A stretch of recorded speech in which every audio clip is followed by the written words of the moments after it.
Wannan shine karo na farko ni dai tunda na fara driving a 2012. Na wuce checkpoint din ma'aikata suka tsaida ni kamar yadda aka saba, suka duba takaddun mota suka ce na je ba matsala. Abin nufi takadduna sun cika intact, ba ni ba ma'aikata a kwalta. Tunda nake haka bata taba faruwa ba sai yau. Ashe haka yake da daɗi ma'aikaci ya tare ka a mota ya duba bai kama ka da laifi ba ya ce ka je abinka. Abin sai wanda ya ji. Kai ma ka samu ka cika takaddun motarka ka ji yadda na ji. Ku ci gaba da kasancewa tare da Dabo Drive, za mu zayyano muku dukkanin takaddun da kuke da bukata a cikin motar ku, daga yau ba ku ba wani ma'aikaci. Dan sanda, karo, taro, safety ko kuma BIO. Dabo Drive, lafiyar motocinku. Waɗannan takaddu guda 7 kawai kake da bukata ka yi driving cikin kwanciyar hankali a ƙasarka Najeriya. Takarda ta farko kuma mafi mahimmanci a cikin takaddun nan ita ce driver license ɗinka.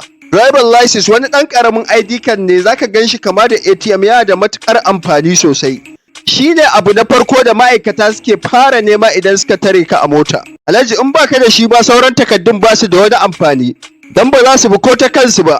Sai dai ka ji sun ce Alhaji baka da driver license mu tafi office. Kuma samun driver license ba wani abu ne mai wahala ba. Da ka shiga website ɗin gwamnati zaka ga kuɗin bai fi 7,000 zuwa 10,000 ba. A'a ba haka bane, sai ka je BIO office zaka ji an ce maka 25,000 zuwa 35,000. Zaka iya yin na shekara 5 ko na shekara 3. Na shekara 5 ɗin da ya duba ba da daɗewa ba last week yana kaiwa 35,000, na shekara 3 kuma yana kaiwa 30,000. Price ɗin ya ƙaru. Da zarar ka samu driving license ɗinka da Allah ka yi photocopy, kada ka zama iri na da na ya ɓata na sha wahala kafin na dawo da shi. Gaskiya ya fi kyau a ce da photocopy kake yawo akan original. Ranar da na karɓi driver license ɗina gaskiya na ji daɗi sosai, sai na ji tamkar mafarki ne ya zama gaskiya. Wai yau ni ne driver license na kaina, zan shiga ko ina da mota ba fargaban ma'aikata. Kada ka manta ka tabbata ka yi photocopy naka 30,000 zuwa 35,000 za ka samu driver license. Takarda ta biyu kuma ita ce shaidar mallakar mota, proof of ownership. Takarda ce wadda take tabbatar da motar ka ce wannan, ka siye ta da kuɗinka kuma sunanka ne akan takardar. Kada ka taɓa yi wa ma'aikaci ƙarya in ya tambaye ka waye mai motar nan akan titi. Ko da motar gida ce kawai ka ce musu wannan motar babana ce, saboda zai ga sunan mai motar akan proof of ownership. Misali in sunan mai motar Yusuf Sani kai kuma Ahmad Sani, sunan ba ɗaya bane a wajen ma'aikaci. In ya duba takardar zai kalle ka ne a makaryaci, sannan kuma zai zargi sato motar kai. Ta yaya za ka yi mai bayanin ba sato ta kai ba bayan ka mai ƙarya da farko? So kada ka taɓa yi wa ma'aikaci ƙaryar kai kake da mota alhalin ba taka bace. Because proof of ownership yana ɗauke da sunan mai mota.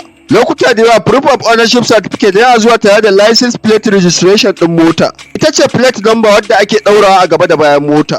So wannan da kuke gani shine proof of ownership certificate, a haka yake zuwa. Takarda ta uku kuma ita ce takardar inshorar mota. Takardar inshorar mota takarda ce ta haɗin gwiwa wadda take ɗauke da duk alhakin da ya samu mota na tsautsayi. Zai iya kwabarin asarar da aka yi wa mota ko kuma wani wanda ka yi wa asara akan titi. Takardar inshorar mota tana expire duk shekara kuma tana kaiwa naira 5,000 zuwa 15,000. Ya danganta da girman motarka. A zahiri na masu ƙananan mota ya fi sauƙi in ka haɗa da na tifa a kori kura ko tirela. Ƙananan motoci har jib baya wuce naira 5,000. Ka samu takardar inshora a Najeriya. Mafi yawan motoci ba su da insurance certificate musamman a arewa a Najeriya. Don haka ka bi a hankali akan titi, in kai wani asara aljihunka ne zai kuka, kuma sai ka biya sama da naira 5,000 ka gyara motar ka ta wanda kai wa barna. So why not ka biya naira 5,000 din ka yi takardar inshora ka samu kariya. Takardar inshorar mota tana da matukar muhimmanci. Takarda ta hudu kuma ita ce roadworthiness certificate. Takarda ce da take nuna lafiyar mota da kuma cancantar ta a tuka ta akan. Kafin ka samu roadworthiness certificate sai ka je BIO state headquarters sun duba lafiyar motarka. Ko ina lungu da sako sun yarda da lafiyar motarka ta hau kan titi. Kuɗin yin roadworthiness certificate baya wuce naira 5,000 zuwa naira 7,000. In ka biya shi ma yana ƙarewa ne duk shekara. Sai ka sake zuwa a duba motarka sai kuma ka ƙara biya a yi maka wani. In kuma suka duba motarka ba da matsala ba za su baka ba. In kuma suka kawo motarka akan hanya, a nan ne ido zai raina fata. A nan ne za ka yi ƙwalla. Takarda ta 5 da kake bukata a motarka ita ce vehicle license. Takarda ce da take nuna lamunin gwamnati akan ta amince da shigowar motarka Najeriya. Kuma motar ta zama 'yar ƙasa. Ita ba ta da wani tsada, ba ta wuce naira 2,500 zuwa naira 3,600. Vehicle license shi ma yana karewa ne duk shekara, kuma ana samun su a BIO office ko road safety office. A wannan lokacin kuma ina tunasar da kai ka yi subscribe sannan ka danna ƙararrawa. Kasance tare da Dabo Drive saboda Dabo Drive tana kawo muku duk wani abu da kuke da bukata ku sani akan motocinku. Dabo Drive lafiyar motocinku. Takarda ta 6 kuma a mota wannan is optional. Ba dole bace sai dai in motarka ta haya ce kana sufuri daga wani gari zuwa wani gari ko kuma kaya kake dauka da motarka a biya ka to kana da bukatar hackney permit. Ba wani tsada yake da shi ba, baya wuce naira 4,500 zuwa 8,000. In baka da wannan takardar kuma kana sufuri kana daukan kayan dako, in ma'aikata suka kama ka za su yanka maka tara mai tsanani. So masu motocin haya da dako ku kasance tare da hackney permit a koda yaushe. Takarda ta 7 wannan tana da kalubale da yawa, ban san koya gwamnati ta dauke ta da muhimmanci har haka ba. Lokaci na karshe da ma'aikata suka tare ni a mota sun tambaye ni ina tinted glass permit dina, so takarda ta 7 ita ce tinted glass permit. Sannan PPRO Delapo Badmus Lagos State ta ce 'yan sanda ba su da hurumin kama ka don kayi tinted a windows glass din motarka. Ko da yawancin motoci suna zuwa da tinted ɗinsu tun daga kamfani, amma duk da haka ma'aikata suna kama tinted. So ina ga abin da za ka yi ka zauna lafiya in glass ɗin motarka yana da tinted shine tinted permit. Ko kuma ka samo report ɗin lafiya daga gurin ƙwararren likita wanda ya bada uzuri da kuma damar kai direbin motarka da tinted windows. 'Yan sanda ne suke yin sa, su suke bada shi. To ka tambaye su to yanzu me ya kamata ka yi a kai. A ƙarshe takardu guda 6 ne compulsory a mota. Kowace mota tana da takaddun custom, kawai ta sata ce ba ta da su.